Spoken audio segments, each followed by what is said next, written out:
Good afternoon, brothers and sisters, and welcome to Readings with Regina. And I want to give a big shout out to all of my subscribers, especially you new people.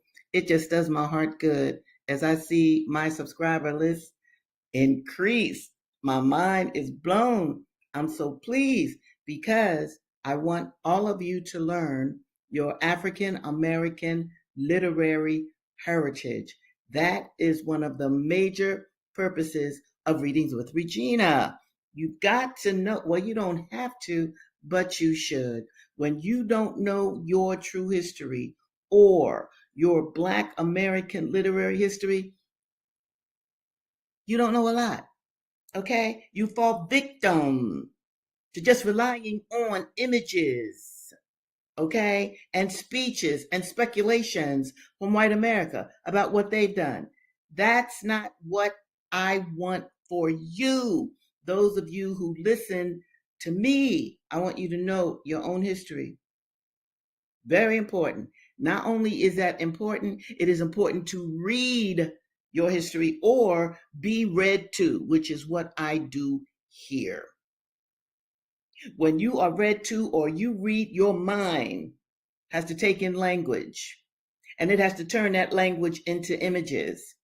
It has to turn that language into images that you can understand in your mind, often for the better and sometimes even for the worse, but you have to learn how to take the good with the not so good and keep it moving. Intellectualism in America is dying. Do you understand? This is why we would get some of the rotten politicians that we have today. I'm not going to name names. You all know what I'm talking about. But if you don't have an educated electorate, then hey, look at the position that we can get into. And I want to add, before I start, Dessa Rose, the genocide in Gaza is still going on. I'm not going to forget that 65,000 children are malnourished and they've already killed, Lord have mercy, more than 100,000 people. Now, some of you might say, well, that's over there. Well, no, all of us are connected. Every human being on the planet is connected in some kind of way. Okay, let me not preach because I can go on and on about that because it affects me deeply. I don't like war. I don't like killing people.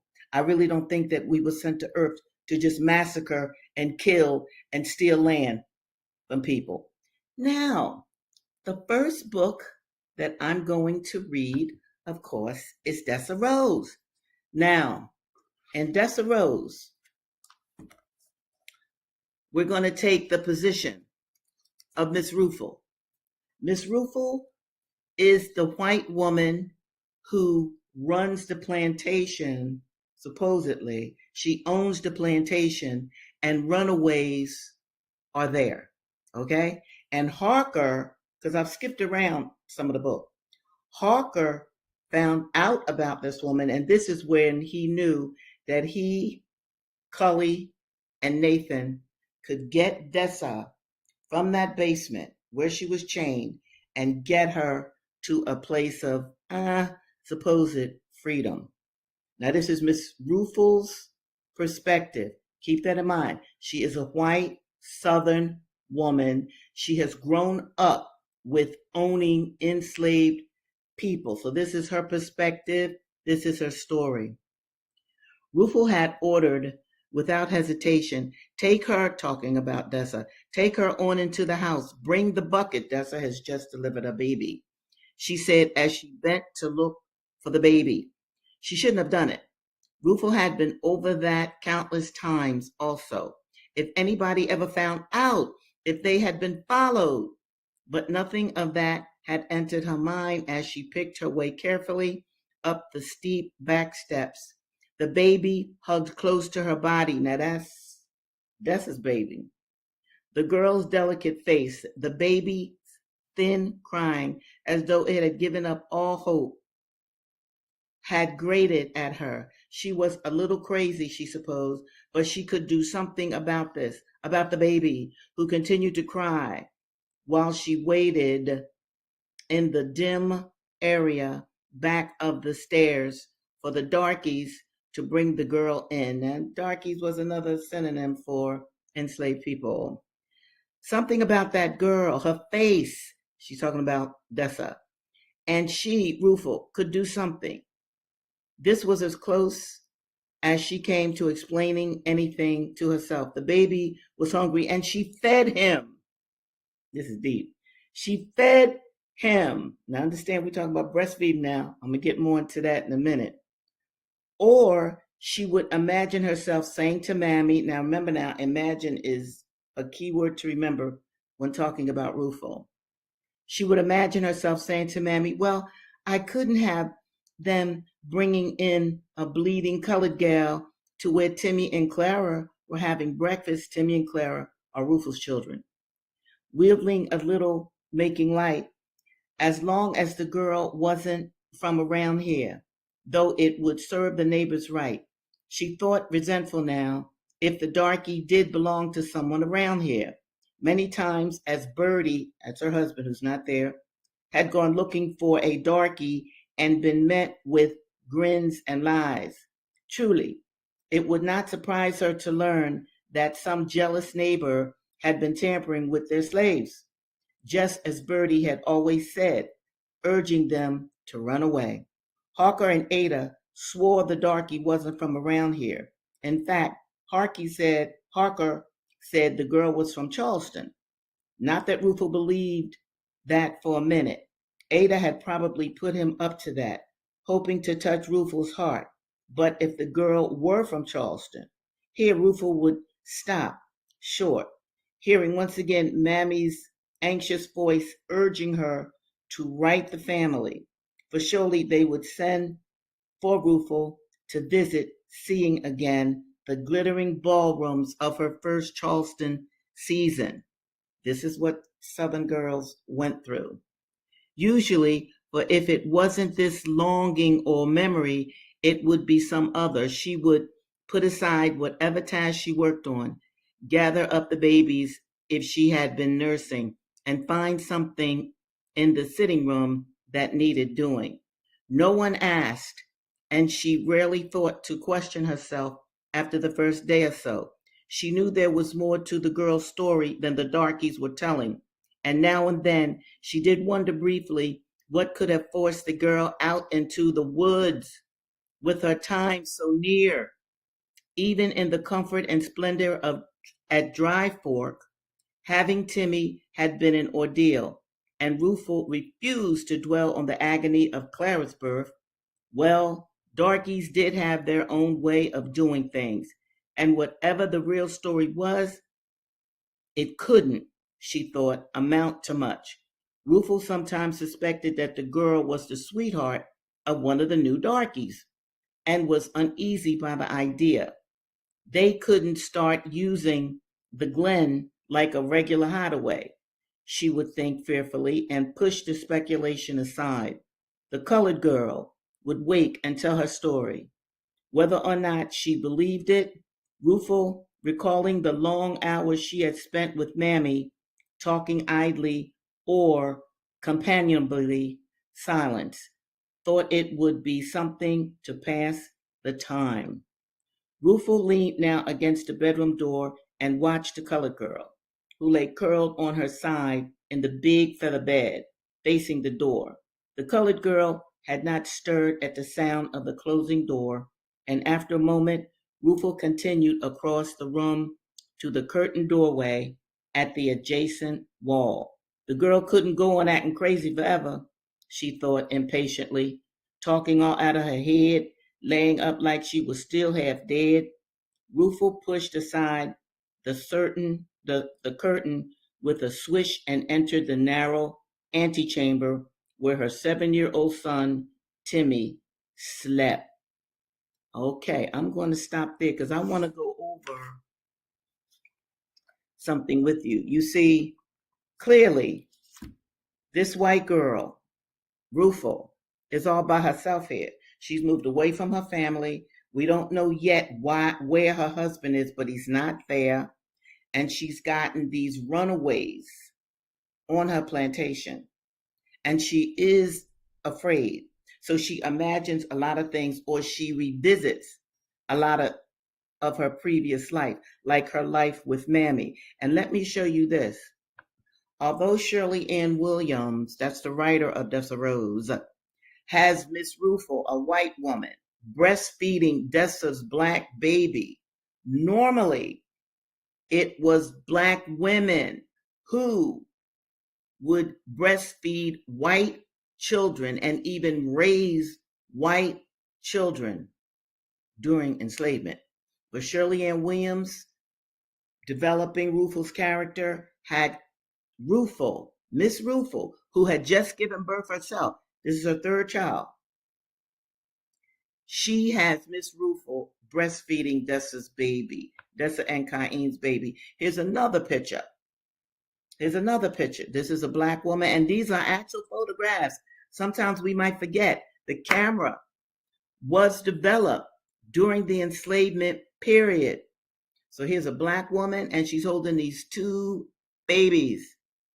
And she more than likely breastfed some of them because white women didn't necessarily want their breasts to go through the experience, I'll call it, because breastfeeding, girl, all you ladies out there, just wait. But I do want you to breastfeed. You will get used to the pull and the tug on the nipple of your baby. But breast milk is the best milk for any child coming on earth. And let me even add this before I go to the next book, Incidents in the Life of a Slave Girl. Jack, in many African traditions, ethnic African traditions, once a young girl got her menses, got her period, you dig? The whole village, the whole town, they would sing to her. Oh, yes. They would have a festival for her. Yes. Because once a woman starts her cycle, she is, or I should say a young girl, her body is getting ready for her to bring new life onto earth. So African people, and actually Native American groups as well, they would indeed celebrate when a sister girl got her menses, because that meant new birth was coming to the earth. And that was very important to these particular groups. Okay, now I'm going to go to Incidents in the Life of a Slave Girl by Linda Brent. And this book was written, in 1858. And I don't think I can find it. I always like to show Lydia Mariah Child. She's a white female. Here she is.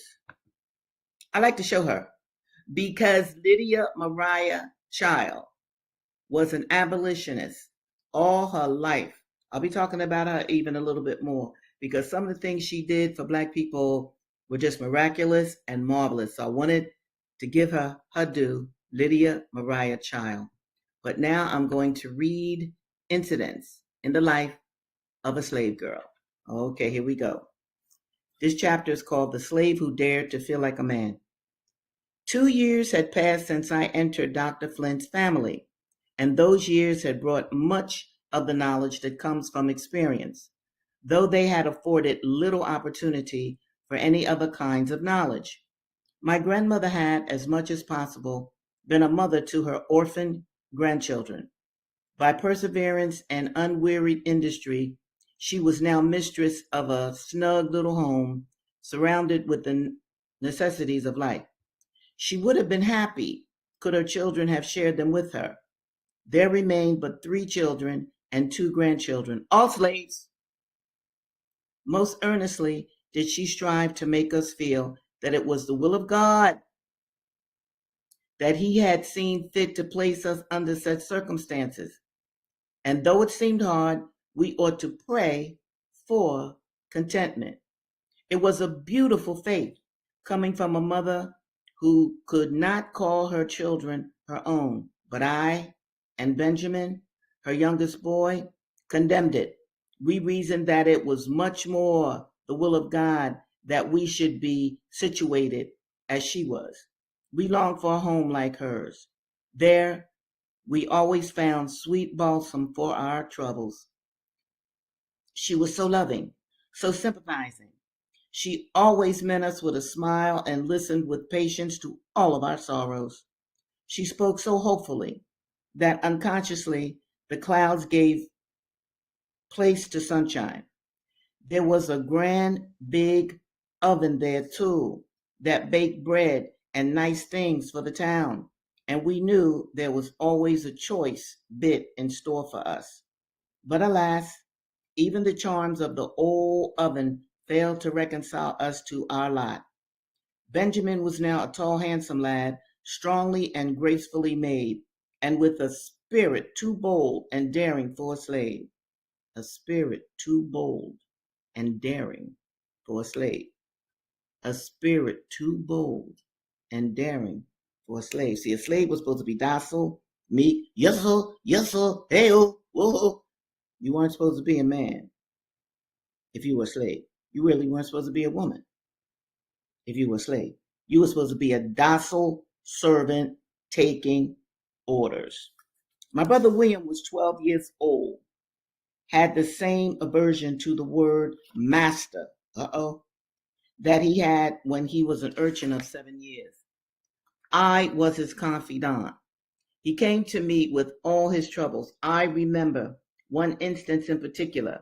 It was on a lovely spring morning, and when I marked the sunlight dancing here and there, its beauty seemed to mock my sadness. For my master, whose restless craving, vicious nature roved about day and night, seeking whom to devour, had just left me. Listen very carefully, people. With stinging, scorching words, words that scathed the ear and brain like fire.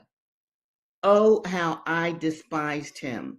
I thought how glad I should be if someday when he walked the earth, it would open and swallow him up and disencumber the world of a plague.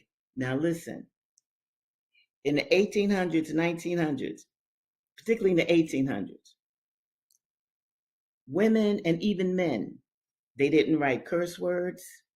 They didn't make, they wouldn't, okay, how can I explain this? Dr. Flint, now this chick is 16 now. She's now about 15 or 16. Dr. Flint, let me read this again. For my master, that was Dr. Flint, her master, whose restless, craving, vicious nature roved about day and night, seeking whom he could devour. He had just left me with stinging, scorching words. So Dr. Flint, who's old enough to be your father or grandfather, was whispering dirty words to this child. I shouldn't laugh, but I'm going to laugh because I don't want to cry. Dr. Flint, he's her master. And he's whispering nasty little nasties in her ear. Okay? So here we go. Where every time I read this, I just, oh boy. When he told me that I was made for his use, made to obey his command in everything, that I was nothing but a slave. You hear me, people? Whose will must and should surrender to his. Never before had my puny arm felt half so strong. See, she wanted to knock him out. But she was a slave. So she had to take his abuse. Or he could sell her, beat her, rape her, which it's on its way. This is how he's grooming Linda.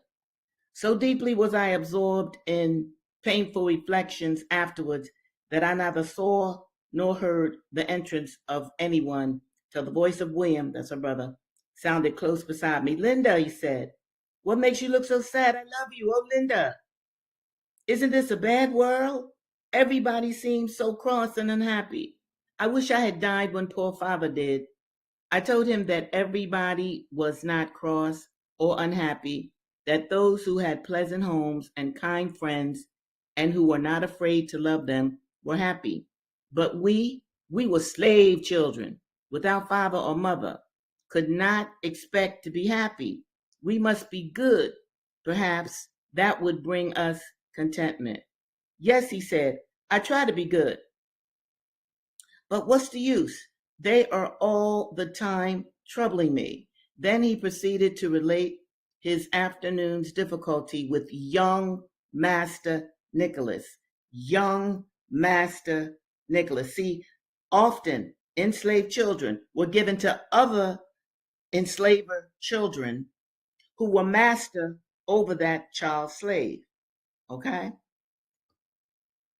It seemed that the brother of Master Nicholas had pleased himself with making up stories about William. Master Nicholas said he should be flogged, and he would do it, whereupon he went to work, but William fought bravely. See, these are kids. Kids. But one kid was the master, the white kid, and the other kid was a slave.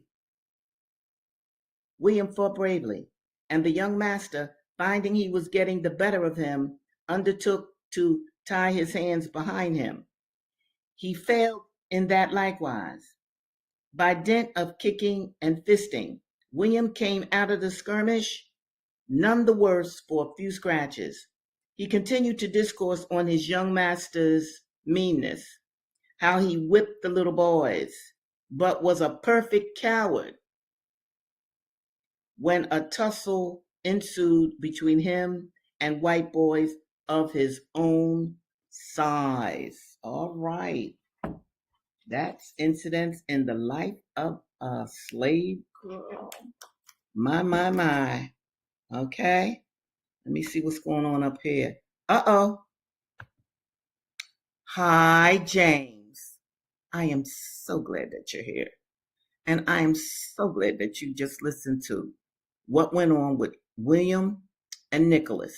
Nicholas is the slave owner of a child slave, and Nicholas is a child himself.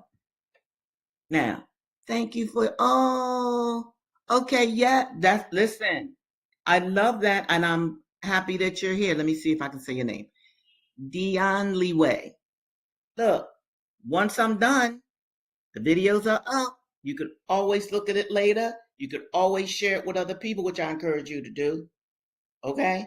Very important that you do that, Dion Leeway. Very important that you share these videos.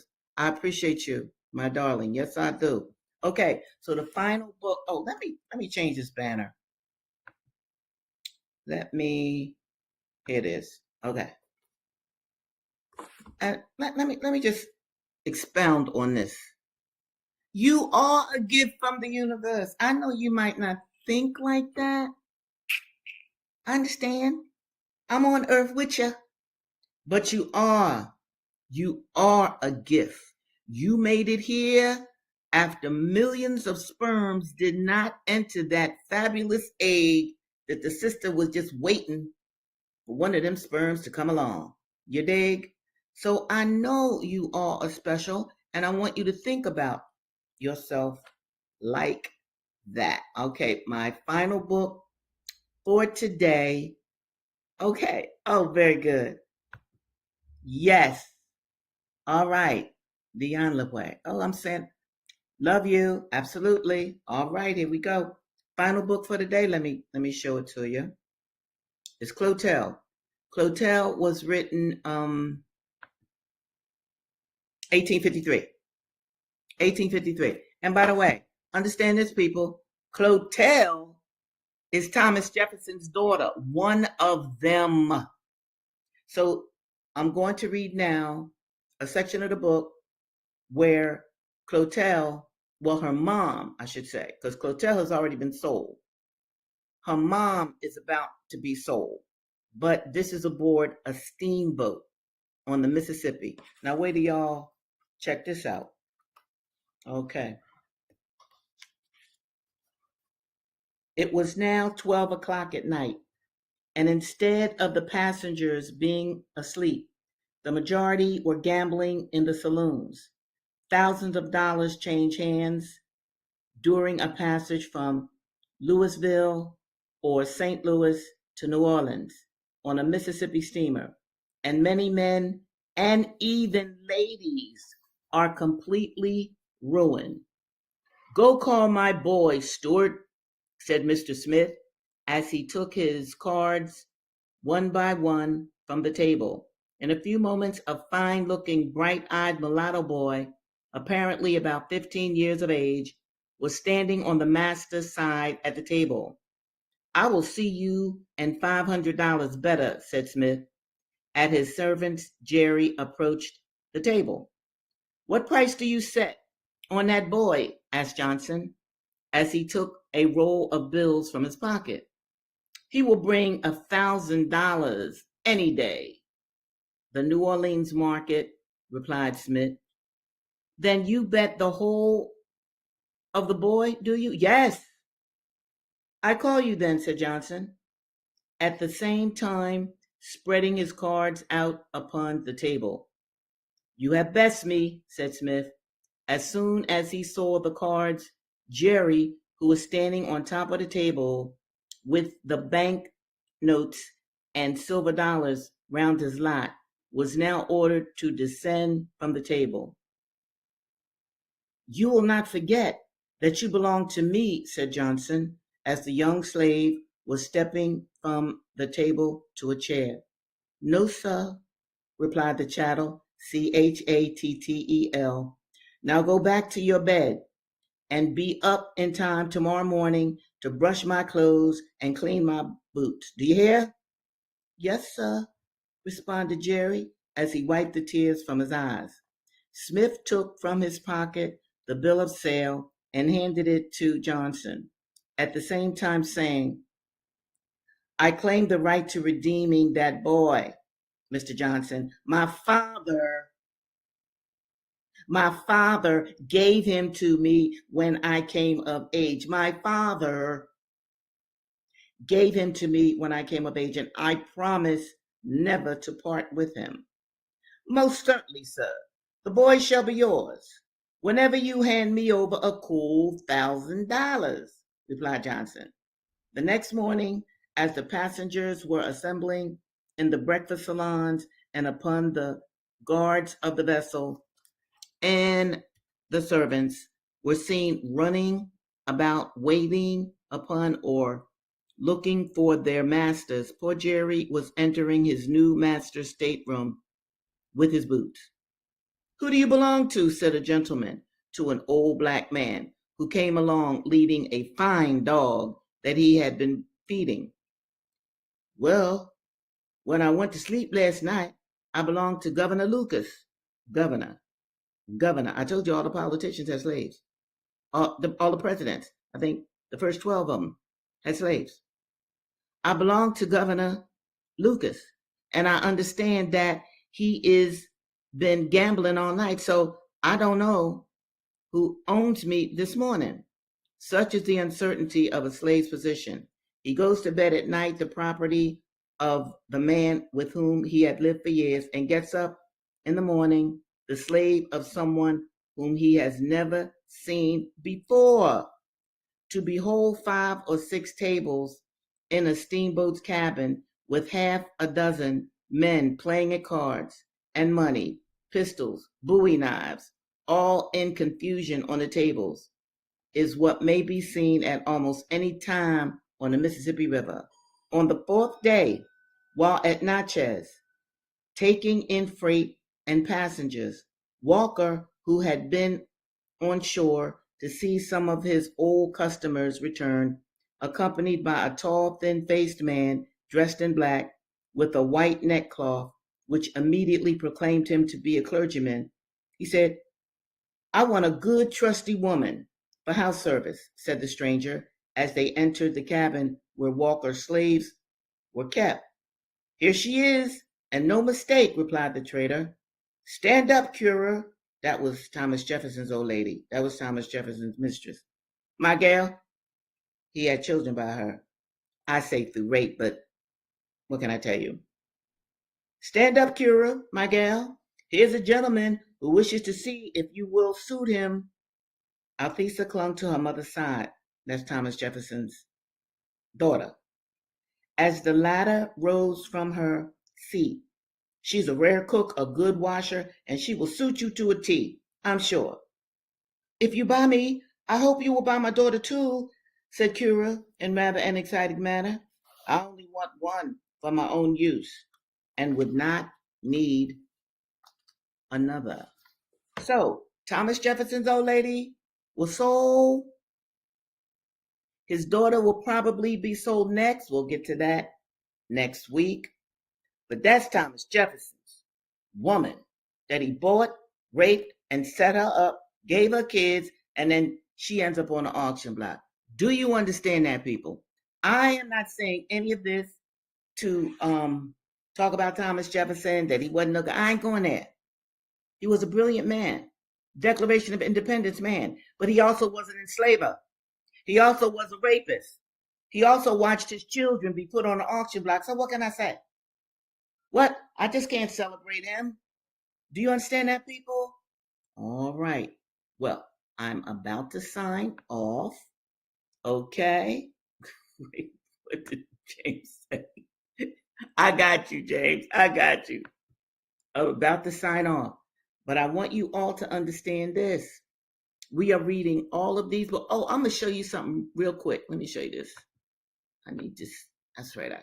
Where is it? Oh, here it is. Okay. This is the picture that's in the book, Clotel. These are the white men gambling. See them? See the two up front? Now I want you to look carefully to the right. Carefully. Those are women, white women, hanging with their men. You dig? Okay? They are gambling. And these men, this particular group, they got money for sure. All right? They got big money. Okay? All right? There it is. There it is. That's the picture. Time stop. There you go. Beyond the way. Look at that picture. This is aboard a steamship on the Mississippi. These planters, these slave owners, they are buying and selling enslaved people, and there's white women right there too. You know, these kind of I'll say industrious white women. Okay, now they not like Rufel. No, they not like Rufel would not be here. They not like Lydia Mariah Child. She would not be here. But you had a class of white women. They knew where the money was, and that's where they were going to be. Okay. So, where in the world am I now? Brothers and sisters, it's been so delightful being with you. And I am just thrilled that you're hanging with me. So next week, we're going to continue with these books and more, because I have other stuff I want to tell you about that particular time period that I think that you're really going to appreciate. All right. So I'm always setting a foundation of how America really came together. That is also a major purpose of Readings with Regina. I don't want you all living in a cloud. I want you all to understand the true nature of how this country came to be what America has come to be today. So, brothers and sisters, have a fabulous weekend. Know that I pray for you. I love you dearly. Do something wonderful for yourself and do something wonderful for somebody outside of yourself. Take good care. See you next Tuesday.